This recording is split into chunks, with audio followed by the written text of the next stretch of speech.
there was not a great demand for them to come out and play at that time. There was a lot of four-piece rock bands that were touring nationally and playing, and that's what all the teenage boys like me aspired to at that point, was a four-piece with a guitar, a bass, a vocal, and a drum. And all of a sudden, here's this band coming from the other side of the universe, not just the other side of town, playing music that was unlike anything else, that was inspired by the same rock music.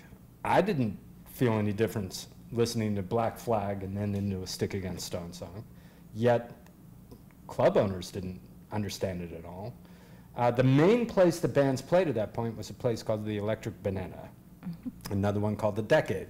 These were owned by much older people, people in their 50s, 60s, who were looking specifically for something marketable that the kids would like, and Stick Against Stone wasn't it. No, and I think in the community, Stick Against Stone was perceived as more of a... Within the bands, it was like the band's band at the time. Right, sort of intellectual darlings, you know, just... But everybody, if you would look out at the, as I remember, if you look at it at the audiences of the Stick Against Stone show, it was every single band member in Pittsburgh was right, at their definitely shows. Versus at other shows, it was the responsibility of bands at that time, I assume it still is, to bring your audience to the shows. Nowhere like in LA, but it was true in the rest of the country.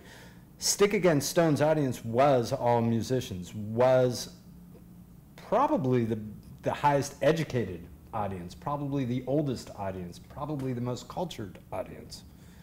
Is that because of the music? Is that because of the personalities of the bands? I don't know.